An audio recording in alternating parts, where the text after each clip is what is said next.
Bonjour, je suis Olivier Tesquet, je suis journaliste à Télérama, je suis l'auteur d'À la Trace qui est sorti chez Premier Parallèle au mois de janvier. Alors je reviens un peu plus vite que prévu parce que évidemment avec la période qu'on vient de traverser, qu'on traverse encore d'ailleurs, euh, la réflexion a commencé à germer sur le fait que quand même cette période, cette crise sanitaire, cette pandémie a offert un exemple assez inattendu et incroyable du régime de pouvoir de la surveillance finalement dans lequel on vit. Et donc c'est vrai que ce moment très exceptionnel nécessite, je crois, ce qui peut être conçu comme finalement un complément à ce que j'ai pu écrire dans La Trace, un prolongement, et qui marque surtout une accélération. Ça, c'est vraiment ce qui est très frappant dans la période qu'on traverse, c'est à quel point des dynamiques qui étaient en fait déjà à l'œuvre, qui sont les dynamiques que je décrivais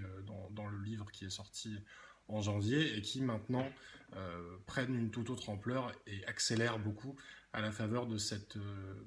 crise sanitaire. Alors pour le raconter, je pense il faut suivre un plan qui est finalement un plan assez chronothématique qui correspond un peu aux différentes phases qu'on a traversées pendant cette pandémie, qui permet aussi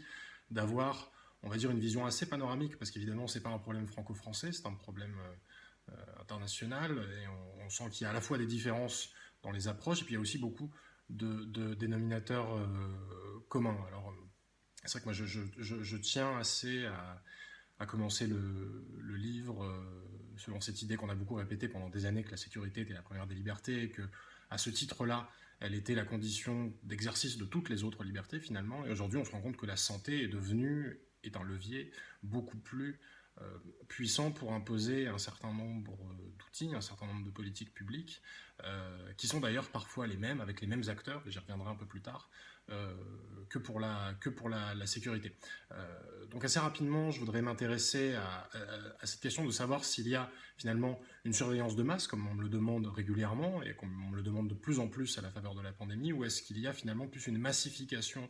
de la surveillance à travers la banalisation d'un certain type de dispositifs. Ensuite, il y aura évidemment tout un chapitre sur le traçage, le traquage, parce qu'on a eu des débats très très intenses autour de ces questions-là, qui pour le coup sont assez nouveaux on va dire, ce vaste paysage de la surveillance. Et puis ensuite, il y a tout le contrôle des corps à travers ce que j'appelle notamment l'économie de la distanciation sociale, qui finalement, là aussi, implique tout un tas d'entreprises qui sont finalement des entreprises qui sont plutôt issues du monde de la sécurité et qui réorientent un peu leur offre économique à la faveur de la crise sanitaire. D'où le sous-titre d'ailleurs un peu provisoire du livre, à savoir comment l'économie de la surveillance tire profit de la pandémie, parce qu'il y a vraiment cette idée que ça constitue une opportunité commerciale. Alors, je vais peut-être vous donner deux, trois exemples. Le premier, ça pourrait être évidemment ce qui s'est passé en Chine, qui est toujours un peu le pays qu'on regarde comme une espèce de boîte de pétri de la surveillance contemporaine, et où on voit bien que notamment par exemple le crédit social qui est déployé dans un certain nombre de provinces aujourd'hui est un crédit social qui est musclé avec l'irruption d'un certain nombre d'indicateurs qui sont des indicateurs de santé. Donc là aussi ça procède d'une forme de banalisation. Ensuite il y a un deuxième exemple que je trouve assez intéressant. Il y en a deux d'ailleurs, deux entreprises qui s'appellent Palantir et NSO. Il y en aura beaucoup d'autres, mais ces deux-là sont très frappantes. On peut parler d'NSO par exemple, qui est une entreprise israélienne qui travaille beaucoup avec les services de renseignement, composée d'ailleurs d'anciens des services de renseignement. Et quand le gouvernement israélien a décidé de mobiliser un programme de surveillance clandestin pour essayer d'endiguer l'épidémie, ce qui est d'ailleurs le seul pays à l'avoir fait de manière aussi ostentatoire, on va dire, eh bien NSO qui vend des logiciels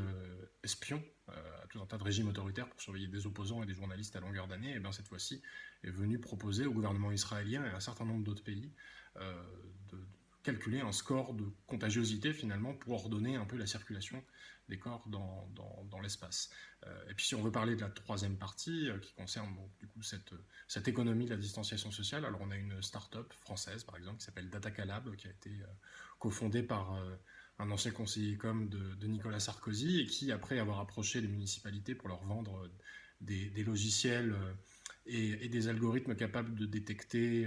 des colis suspects, des intrusions périmétriques, des choses comme ça, et bien aujourd'hui on va mesurer si les gens portent leur masque, s'ils respectent la distanciation physique, et pour l'instant ils ont déjà déployé ça dans les rues de Cannes,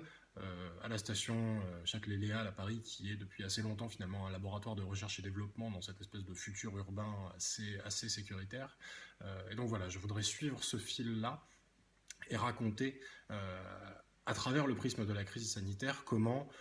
on est face à cette espèce d'emballement et d'urgence, parce qu'il y a aussi, vous l'aurez noté évidemment dans le titre, cette idée d'état d'urgence qui est évidemment beaucoup liée à la position des pouvoirs publics sur ces questions-là, qui attendent beaucoup, parfois trop, souvent énormément en tout cas, de la technologie. Voilà, je vous remercie. J'ai fait évidemment un peu plus long que ce que j'avais promis, mais je voulais être sûr de dire à peu près tout. Je vous souhaite une bonne journée.